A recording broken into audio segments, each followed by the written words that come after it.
so that the direction of the picture is in the script. Everything is in the script. Good morning, everyone. Good afternoon. Good day, everyone. This is the 27th Script Award Los Angeles. I'm happy to be back and to moderate this 27th roundtable. I have four guests with me today. I have Charisse. Good morning, Charisse. I have Jane. Good morning, Jane. I have Elle. Good morning, Elle. And I have Tan. And this is going to be our roundtable this morning. I say morning because it's morning for me. It's 10 a.m. in LA. But Charisse, tell me a little bit about you and where you all calling from. I am coming from Philadelphia. Go Birds. So it's the Okay, afternoon for us. excellent. Jane, what about you? Where are you calling from? I'm from LA as well, so it's currently Okay. 10 a.m. Okay, Tan, good morning. Where are you calling from? I'm coming from Michigan. I just moved back, so Okay. Elle, where are you calling from? I am in Los Angeles right now, which is Okay. where I live. Okay, But two LA, one Michigan, and one Philadelphia. Perfect. Thank you for that. So let's dive right in. Give me your pitch. What is your script, your synopsis? What is your story about? Charisse, let's start with you. So Rutherford Academy is about Kwame Sanders, a young teenage boy who's grieving the loss of his best friend. He gets accepted to an elite private school and must decide if he's going to go to the school. He eventually, of course, does, and now he's faced with a word of like classism, clashes, just a whole bunch of different stuff that's outside of his element, and he's trying to figure out life while going to this elite private school, but also living in the inner city. And so he's trying to, find himself, find his who he is, and just adjusting to life being different. Okay, and the title is Rutherford Academy, and you won, I think, Ex Echo with L Best Series at the awards. L, let's move to you because same category, Best Series. Your script is called Catfish. Tell us more about that. well, so since we're all women here, I'm sure we all know what catfishing is, online dating. So Catfish is a TV series that I wrote the pilot for, and it's adapted from a novel I wrote a few years ago. And it's about a single girl living in Santa Monica, California, and she's newly divorced, and she and her boyfriend had a nice romantic relationship, and then he suddenly breaks up with her. So she had met him originally online, so she goes back online to meet someone new, and alas, she finds him online, and he never told her why he broke up with her. So she steals an identity and catfishes him to find out why he broke up with her, and it ends up staying online and creates new identities. And it's actually a psychological thriller. So you think that the premise is about her catfishing guys, but it's actually about something completely different. Okay, this sounds interesting. It sounds like a kind of a thriller and a turn of the tables. That's pretty cool. Tan, what's your story about? so my short script is called Toru. Um, it's a fantasy comedy. It's like basically about overthinking and fantasizing about life, um, especially when women like somebody, like a stranger, or you have a crush on somebody from afar you never met.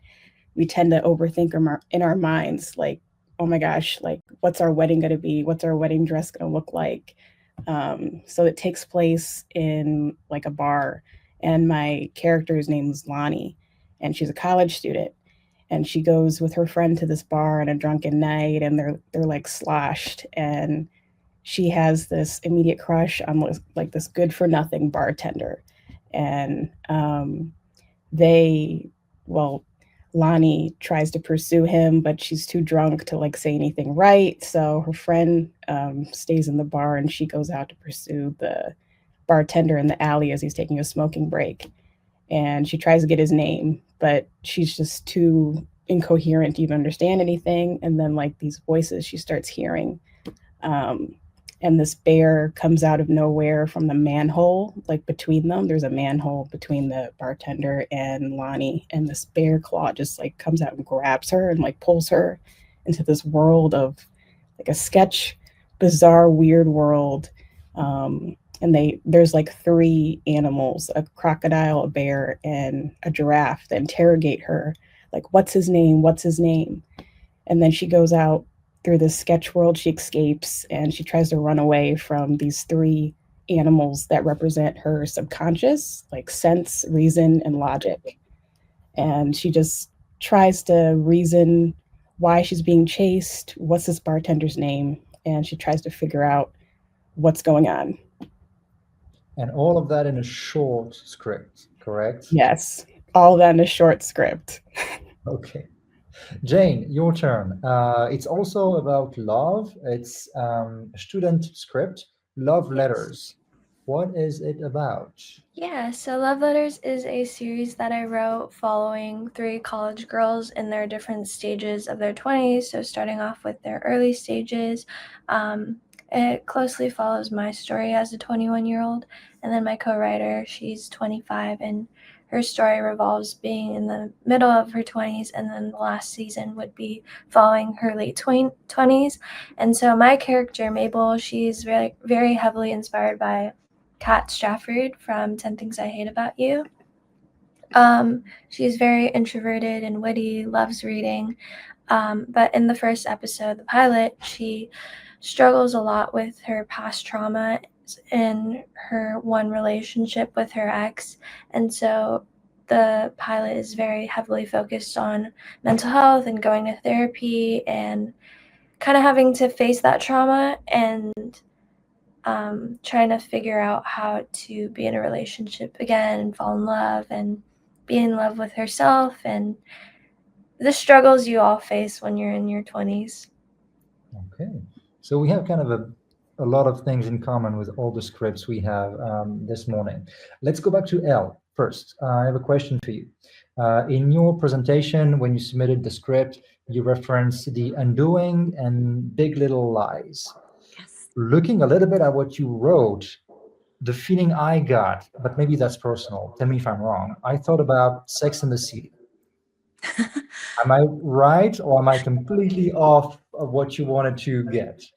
That is so funny that you say that, because in the novel that I wrote a few years ago, it's sort of in the vein of the writing of Sex and the City. Like, her internal dialogue, I felt, was Yeah.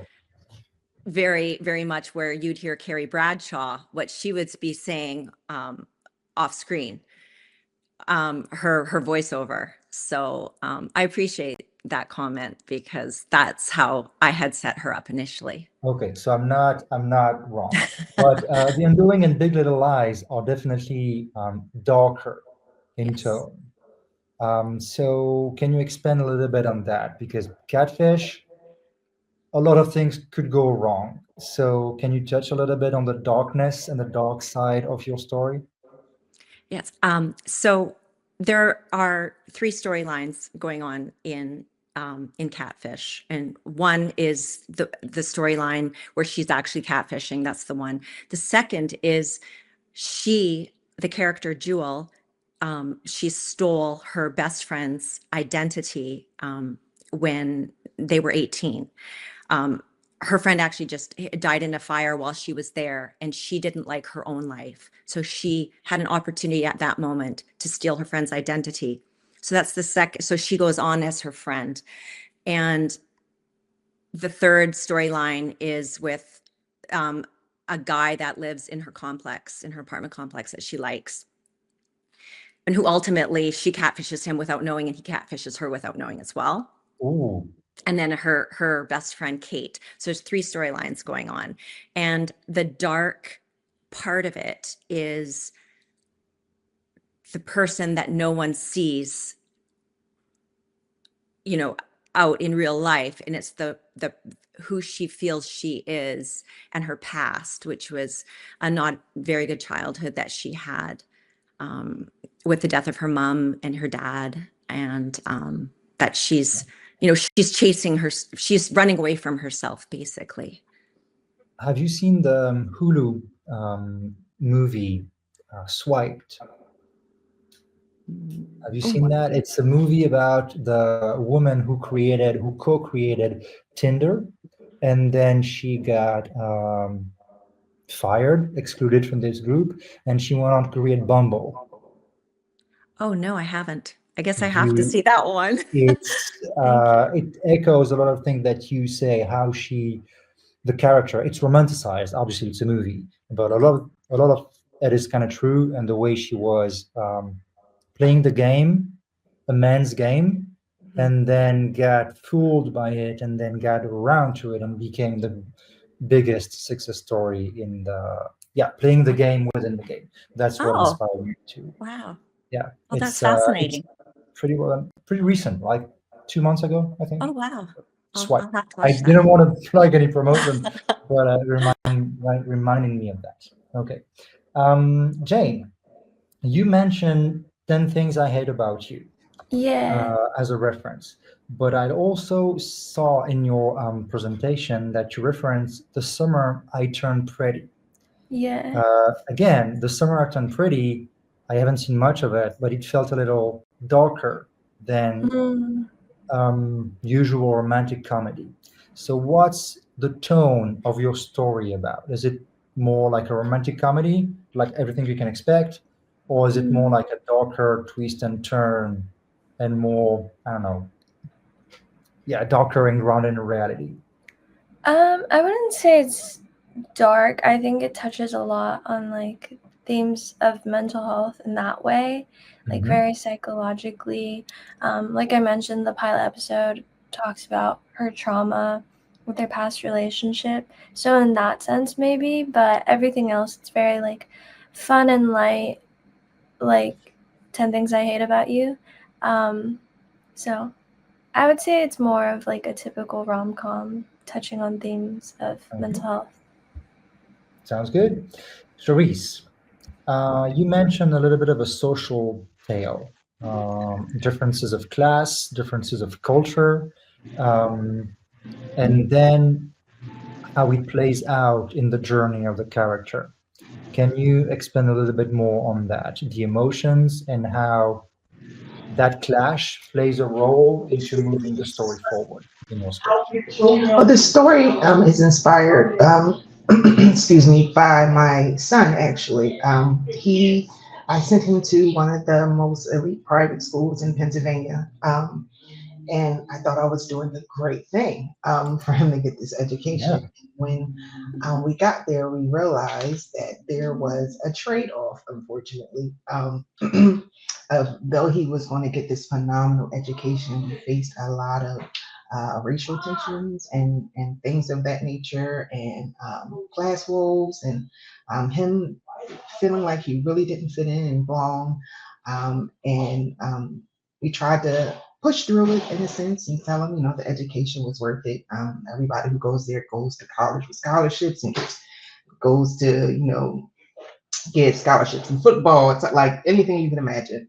Yeah. So we pushed through for the first year, and then one day my son came home, and I was playing my Sims game as I do, and I was making myself, and he was like, "Mom, why are you making her dark?" And I was like, "Well, because I'm dark." And he was like, "Well, if you make her lighter, she'll be prettier."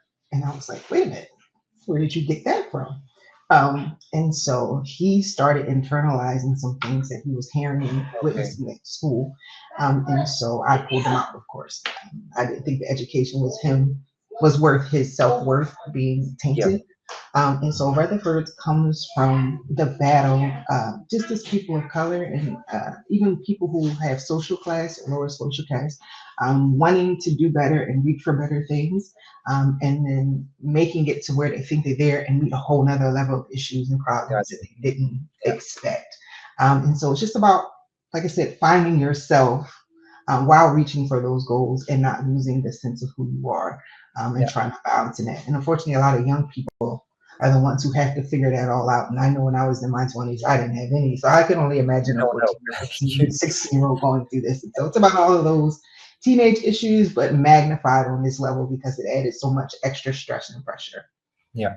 So we've touched a little bit on things that actually happened to you and that you transcribe into a script. 10, in your situation, in your script, it's a little bit different.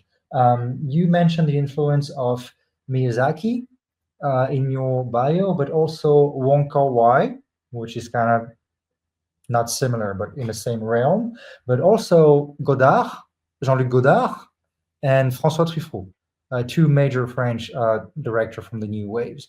And that Miyazaki and Godard, this is not the same. Can you explain to me the differences in influence and what you pick up from each and every one of them?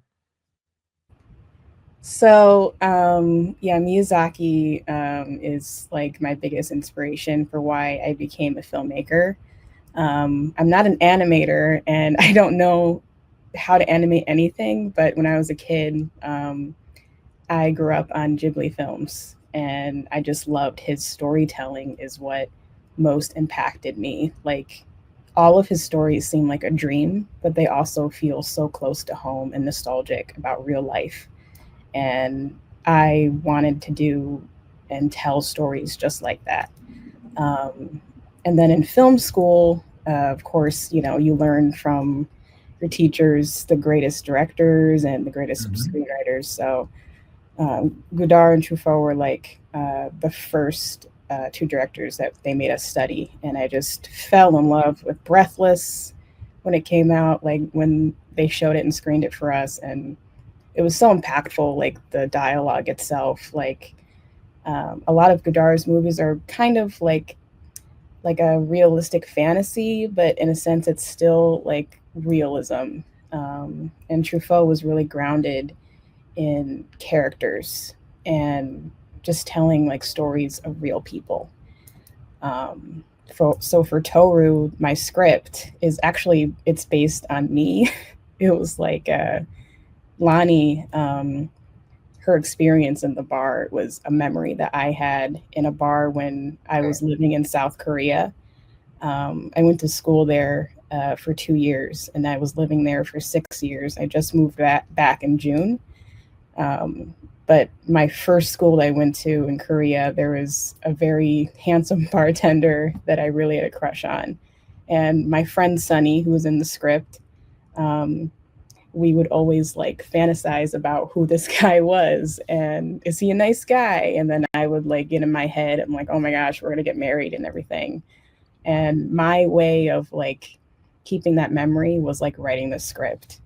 So I thought it would be a funny moment of like, because at the end of the day, I knew like he was a stranger. I knew nothing about him, but you know, I wanted to tell the story of like overthinking because I do that a lot and I love like people watching too. So Lonnie, that's the case of a lot of script writers. We tend to think of every possible outcome and every possible branch of a situation, and that really makes us good writers because we see a world of possibilities that will likely never happen, but we see them. So yeah, that's exactly what I wanted to embody in Toru, and her journey into the sketch world is basically her facing logic and reason, and at the end of the day, you go back to reality. But I thought it'd be a funny, comical way of representing overthinking. Sounds good. I thank you for that answer. Elle, you mentioned something in your bio about taking your MacBook Pro and your matcha latte everywhere in LA. That reminded me of when I was living in LA and I was going every day in coffee shops, having meetings with writers, with directors, with actors, and all of that. How is Los Angeles today? Because after the strikes, after, I don't know, the streaming crisis, you name it, how is the atmosphere in LA creative wise? I think there's a lot of fear here. Everyone's kind of isolated and nobody wants to take a chance on anything. Okay. Or like honestly, I feel that. Like I was born and raised in Canada and I've been living in Los Angeles for about 20 years. And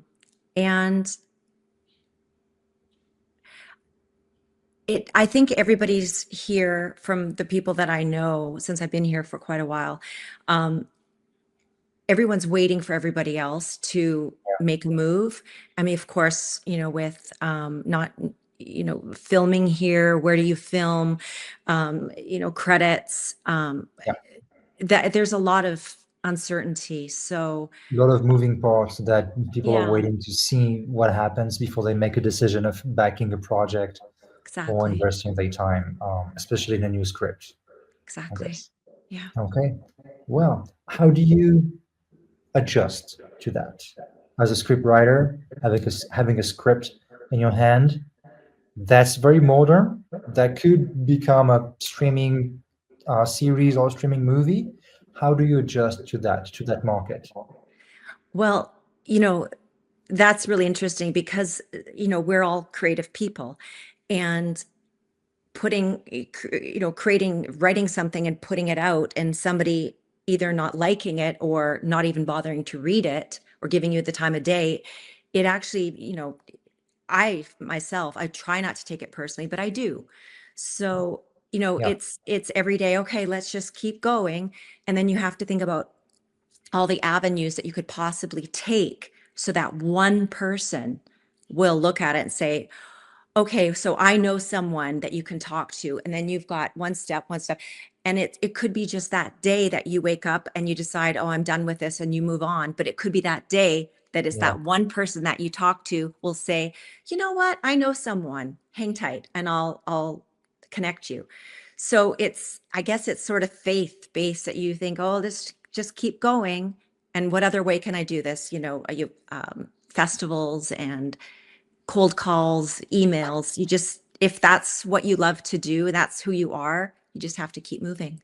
yeah. You have to take every chance and not give up. Yeah. It Yeah. always comes around. Yeah. Dan, back to you. I believe you are trying to raise money right now to make that script into a short film. Where are you at with it? I'm in like very early stages of that. I'm starting a Kickstarter soon. Okay. But I've been trying to figure out which project I wanted to pursue first, and this project really was one of my biggest passions when I wrote it.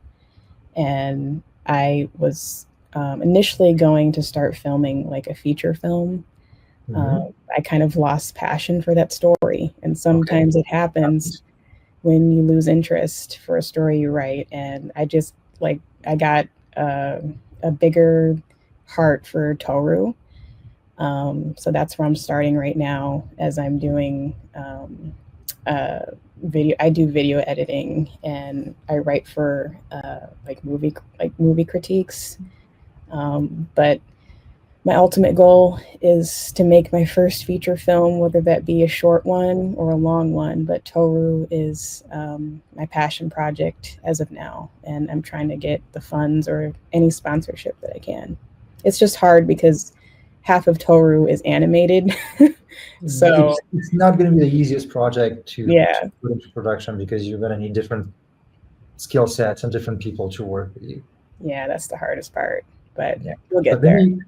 like Elle said, you just need to find one person that maybe going to start a domino effect to push your project to the finish line or to push it closer to the finish line. I hope so. Therese, how is Philadelphia important in your script as a backdrop to the story? Philadelphia is important to me because I grew up there. If you know anything about Philadelphia, when you grow up here, it's that weird family dynamic where we can beat up each other, but nobody else can come in and beat us up. And so Philadelphia became a very important backdrop because I taught in the Philadelphia School District. I went to the Philadelphia School District. I'm a product of it.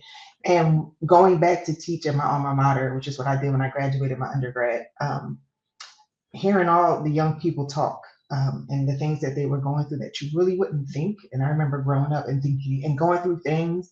And I don't know if the older people just didn't believe that you like the things are as big as you were making it to be. But hearing their stories and understanding and believing some of the problems and issues and things they're going through, I think it was very important to give that a voice. And in Philadelphia, just in general, we're so passionate. We're so, especially for our sports teams, you know, that's what Yeah. we really rally around. But there's a love here that I don't feel like it's talked about a lot. I know we get dragged on ESPN and all the other sports shows about how horrible fans we are, but there is a love It's that's here. it's And the kind of place. I've never been to Philadelphia, but I know what Philadelphia is about. It's the kind of city you know about. There's a strong identity, and not every city is going to have that. So definitely, I can relate. Jane, you've been an extra in one of the music video of Sabrina Carpenter. Oh yeah. How was that experience? Nothing script related, but I wanted to ask about It was funny because I actually didn't know it was for Sabrina when I applied, but I had a feeling that it would be, because they shot really far from Well, it's still in LA. It was in Lancaster, it. so pretty far for me. I had to take like a 2-hour ride, and I didn't know until way later. But she's been someone that I've been supporting for like 10 years now. So it's crazy to see how big she's gotten, and I'm seeing her this next month. So I'm very excited. I'm a big fan of hers. Cool. What role did you play? Were you just in the background? What did you do in the music video? It was like the shot where she's at the pool table, and it turns to a gun, I think, the pool stick. And so it's a very short scene. You can barely see me, but it was just crazy to be in that environment and see But her do her yeah, thing. it gets you on set. Mhm. It's always pretty fun. So that the direction of the picture is in the script. Everything is in the script.